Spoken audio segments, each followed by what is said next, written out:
दिखाते हैं क्या है आईएसआई का ऑपरेशन बांग्लादेश। इसी से जुड़ी हुई एक बड़ी खबर आपको बताते हैं। दरअसल पाकिस्तान की एक नई साजिश का खुलासा हुआ है। बांग्लादेश से घुसपैठ की बड़ी साजिश थी अखिलेश, जिसका खुलासा हो गया है। बिल्कुल, तो दर्शकों को बता दें कि भारत भेजने की तैयारी में घुसपैठिए। सुरक्षा एजेंसियों ने हिंसा की आशंका जाहिर कर दी है। भारत बांग्लादेश बॉर्डर पर अलर्ट जारी हो चुका है। तो पाकिस्तान की नई साजिश का खुलासा एक बार फिर से दर्शकों को हम बता दें। तैयारी नजर आ रही है पाकिस्तान से घुसपैठिए भेजने की, बांग्लादेश से भी। तो देखिए, पाकिस्तान ये कोई पहली बार नहीं कर रहा है, लेकिन एक बार फिर से ये बड़ी साजिश है जो सबके सामने आ चुकी है। तो आईएसआई का जो ये ऑपरेशन बांग्लादेश है वो क्या है, दर्शकों को जरा विस्तार से उसके बारे में जानकारी देते हैं।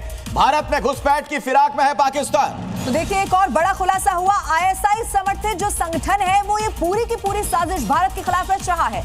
आतंकियों को आईएसआई ने खास ट्रेनिंग दी है, यह भी एक बड़ी जानकारी निकलकर सामने आई है। यानी कि खास तौर पर असम और त्रिपुरा से कैसे घुसपैठ की जाए, इन दो इलाकों से इसकी प्लानिंग इस वक्त की जा रही है। आपको यह भी बता दें कि बंगाल में नदी मार्गों से भी घुसपैठ की तैयारी की जा रही है। नदी के रास्ते से घुसपैठियों को घुसाया जाएगा, उन्हें प्रवेश दिया जाएगा। हालांकि सुरक्षा एजेंसियों का बॉर्डर पर इसी साजिश को देखते हुए हाई अलर्ट जारी हो चुका है। कोई ऐसी हरकत ना कर पाए, इस वक्त सुरक्षा बल ये सुनिश्चित कर रहे हैं। अखिलेश, एक और बड़ी खबर दर्शकों को बता दें। हिंसा और तनाव के बीच बांग्लादेश के चीफ एडवाइजर मोहम्मद यूनुस का एक अहम बयान सामने आया है। बांग्लादेश में चुनाव तय समय पर ही होंगे, कोई बदलाव नहीं होगा। 12 फरवरी का चुनाव नहीं टलेगा, ये मोहम्मद यूनुस ने कहा है। अपने दर्शकों को लबीना बता दें कि पिछली सरकार ने वोट का अधिकार छीना, ये आरोप भी लगाए गए। तानाशाही सरकार ने अधिकार छीने थे, ये कहा गया है। 12 फरवरी को चुनाव होना है। बांग्लादेश के हालात इस वक्त बहुत खराब हैं, लेकिन देखिए, मोहम्मद यूनुस जो ये कहते हैं कि 12 फरवरी को होने वाला चुनाव नहीं टाला जाएगा, कोई बदलाव नहीं होगा। तो हिंसा के बीच मोहम्मद यूनुस का यह बड़ा बयान। बांग्लादेश में चुनाव तय समय पर होगा, लेकिन सवाल यह है कि फ्री एंड फेयर इलेक्शन में कैसे हो पाएगा इस तरीके के हालात में। और बांग्लादेश की बात, जहां हिंदुओं पर हो रही हिंसा के चलते वहां पर तनाव जारी है, ये एक बार फिर से खबर आपको दे देते हैं। तो बांग्लादेश में हिंदुओं पर हिंसा को लेकर भारत में भी शहर शहर प्रदर्शन किए जा रहे हैं।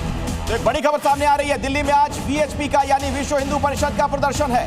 बांग्लादेश हाई कमीशन की सुरक्षा लिहाजा सख्त कर दी गई है। हाई कमीशन के बाहर बैरिकेड्स लगा दिए गए हैं। बांग्लादेश में हिंदुओं पर हिंसा के बाद तनाव की स्थिति है और भारत में कई शहरों से इस तरह की जानकारी सामने आ रही है। विरोध प्रदर्शन किया जा रहा है क्योंकि इस वक्त लोगों में बहुत गुस्सा है। वहां पर जो हिंदुओं के साथ बर्बरता की गई है, कैसे एक हिंदू को जिंदा जला दिया गया, उसी को लेकर अलग अलग जगहों पर प्रदर्शन हो रहा है। तो किस प्रकार शहर शहर बांग्लादेश के खिलाफ प्रदर्शन हो रहे हैं, उसकी वानगी, ये 7 तस्वीरें इस वक्त जो जी न्यूज पर आप देख रहे हैं। दिल्ली से लेकर मध्य प्रदेश, उत्तर प्रदेश, राजस्थान, पश्चिम बंगाल, बिहार में बांग्लादेश के खिलाफ ये प्रोटेस्ट हो रहा है। रक्षा कौन करेगा? हम करेंगे, हम करेंगे। बांग्लादेश को और आगे बढ़ते हैं। एक और बड़ी खबर इसी से जुड़ी हुई आपको बता दें। बांग्लादेश पर साध्वी प्राची का बड़ा बयान सामने आ गया है। तो गाजा पर रोने वाले कहां हैं? हिंदुओं के मारे जाने पर चुप्पी क्यों, यह सवाल पूछा गया है। हिंदुओं की मौत पर वो खुशी मनाते हैं, ये भी उनकी तरफ से कहा गया है। तो साध्वी प्राची ने ये बातें कही हैं। गाजा पर रोने वाले कहां हैं, सवाल पूछ रही हैं साध्वी। हिंदू के मारे जाने पर चुप क्यों है आखिर? सीधा सीधा देखिए, उन लोगों को टारगेट किया गया है जो इस हिंसा के खिलाफ कुछ भी इस वक्त बोल नहीं रहे हैं।